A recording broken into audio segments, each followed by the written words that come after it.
প্রশ্নে মূলত বলা হয়েছে যে এবিসি ত্রিভুজের অ্যাঙ্গেল এ সমান সমান এক সমকোণ এবিসিডি একটি মধ্যমা প্রমাণ করতে হবে যে বিসি স্কয়ার সমান সমান CD square plus 3AD square. অর্থাৎ এবিসি একটা ত্রিভুজ হবে যার অ্যাঙ্গেল এ থাকবে এক সমকোণ, অর্থাৎ বি অথবা সি তে এক সমকোণ নিয়ে যাওয়া যাবে না। সবসময়ের জন্য যেখানে এ বিন্দু হবে সেখানে এক সমকোণ হবে। এবং বলা হয়েছে সিডি একটি মধ্যমা, অর্থাৎ সি থেকে একটা মধ্যমা অঙ্কন করতে হবে সি শীর্ষবিন্দু থেকে। প্রমাণ করতে হবে যে বিসি স্কয়ার সমান সমান CD square plus 3AD square. তো আমরা সাধারণত যদি এবিসি একটা ত্রিভুজ এখানে যেখানে অ্যাঙ্গেল এ সমান সমান হবে এক সমকোণ, অ্যাঙ্গেল এ যদি এক সমকোণ হয় এখানে বি এবং এখানে সি আমরা অনুমান করে নিব, তাহলে সেক্ষেত্রে আমাদের প্রমাণ করতে হবে যে বিসি স্কয়ার অর্থাৎ অতিভুজ স্কয়ার সমান সমান সিডি স্কয়ার। সিডি অর্থাৎ শীর্ষবিন্দু সি থেকে এ বি বাহুর উপরে একটা মধ্যমা আঁকতে হবে, তাহলে মধ্যমার নাম দিতে হবে সিডি, যেহেতু আমাদের এখানে উল্লেখ করা আছে সিডি স্কয়ার সমান সমান 3AD স্কয়ার। অর্থাৎ আমাদের প্রমাণ করতে হবে যে বিসি স্কয়ার সমান সমান CD square plus 3AD square. বিশেষ নির্বাচনে আমরা এখানে যেটা ছিল সেটাই লিখেছি, কোনো সামান্যতম একটু পরিবর্তন আছে যে প্রমাণ করো যে, আর এখানে আমরা লিখছি প্রমাণ করতে হবে যে। বিশেষ নির্বাচনে মনে করি ত্রিভুজ এবিসি এর অ্যাঙ্গেল এ সমান সমান এক সমকোণ এবং সিডি একটি মধ্যমা। সিডি একটি মধ্যমা প্রমাণ করতে হবে যে বিসি স্কয়ার সমান সমান CD square plus 3AD square. অঙ্কনে আমরা যেভাবে অনুমান করেছিলাম বা আমাদের যেভাবে বলা আছে যে এবিসি একটা ত্রিভুজ হবে যার অ্যাঙ্গেল এ থাকবে এক সমকোণ। এবিসি একটা ত্রিভুজ হবে যার অ্যাঙ্গেল এ থাকবে এক সমকোণ।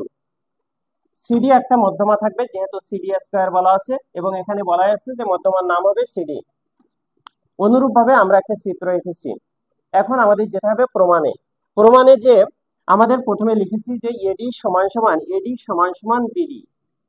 আমরা জানি ত্রিভুজের যে কোনো শীর্ষবিন্দু থেকে তার বিপরীত বাহুর উপর অঙ্কিত মধ্যমা ওই বাহুকে সমদ্বিখণ্ডিত করে। ত্রিভুজের যে কোনো শীর্ষবিন্দু থেকে তার বিপরীত বাহুর উপর অঙ্কিত মধ্যমা ওই বাহুকে সমদ্বিখণ্ডিত করে। আমরা যদি বি বিন্দু থেকে মধ্যমা আঁকতাম সেক্ষেত্রে এসি কে সমদ্বিখণ্ডিত করত, একইভাবে আমরা যদি এ বিন্দু থেকে মধ্যমা আঁকতাম সেক্ষেত্রে বিসি কে সমদ্বিখণ্ডিত করত। এই লাইন থেকে এই লাইনে পরিবর্তন নিয়ে আসছি, এবি সমান সমান এডি প্লাস বিডি, অর্থাৎ ছিল এবি, এবি বাহুটা দুই ভাগে বিভক্ত হয়ে গেছে, একটা হচ্ছে এডি আর একটা বিডি। তো এখানে লিখেছি এবি সমান সমান এডি প্লাস বিডি। এই লাইন থেকে এই লাইনে পরিবর্তন, আমরা এবি সমান সমান এডি প্লাস বিডি, অর্থাৎ এডি রেখে দিয়েছি এবং বিডির পরিবর্তে আবার এডি নিয়ে আসছি, যেহেতু তার আগের লাইনে আমরা লিখেছি যে এডি সমান সমান বিডি। এই লাইন থেকে এই লাইনে পরিবর্তন নিয়ে আসছি, বিডির মান বসিয়েছি এডি। এডি এবং এডি যোগ করলে পাওয়া যায় 2AD। এরপরে আমরা 2 নম্বরে নিয়ে আসছি ত্রিভুজ এসিডি। এসিডি সমকোণী ত্রিভুজের সিডি স্কয়ার অর্থাৎ অতিভুজ স্কয়ার সমান সমান ভূমি স্কয়ার প্লাস উন্নতি স্কয়ার। তাহলে সিডি স্কয়ার সমান সমান এসি স্কয়ার প্লাস এডি স্কয়ার। এই লাইন থেকে এই লাইনে পরিবর্তন নিয়ে আসছি, এসি স্কয়ারের মান প্রয়োজন আছে আমাদের, এই জন্য এসি স্কয়ার সমান সমান সিডি স্কয়ার, অর্থাৎ অতিভুজ যখন এপাশে যাবে অতিভুজ থেকে অপরটা সবসময় বিয়োগ হয়ে যাবে।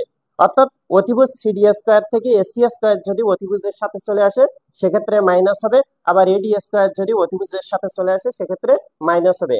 আমরা এখানে এসি স্কয়ারের মান রেখেছি কারণ পরবর্তী স্টেপে গিয়ে আমাদের এসি স্কয়ারের মান বসাতে হবে। এসি স্কয়ার সমান সমান যেহেতু সিডি স্কয়ারের সাথে এপাশে অতিভুজ আসুক, লম্ব আসুক বা ভূমি আসুক, যে আসুক না কেন সে মাইনাস আকারে বসে যাবে। তো এখানে সিডি স্কয়ার মাইনাস এডি স্কয়ার। এরপরে আমরা 3 নম্বরে চলে গেছি। 3 নম্বরে গিয়ে আমাদের যে পুরা ত্রিভুজটার নাম আছে ত্রিভুজ এবিসি। ত্রিভুজ এবিসি একটা সমকোণী ত্রিভুজ। তো সমকোণী ত্রিভুজে এখানে অতিভুজ আছে বিসি। বিসি স্কয়ার সমান সমান AC square plus AB square, অর্থাৎ এবিসি সমকোণী ত্রিভুজের বিসি স্কয়ার সমান সমান AC square plus AB square. এই লাইন থেকে এই লাইনে পরিবর্তন নিয়ে আসছে, আমরা এসি স্কয়ারের মান বসিয়েছি। এর আগের লাইনে যে এসি স্কয়ারের মান বের করেছিলাম মান বসিয়েছি। এসি স্কয়ারের মান কি ছিল? সিডি স্কয়ার মাইনাস এডি স্কয়ার।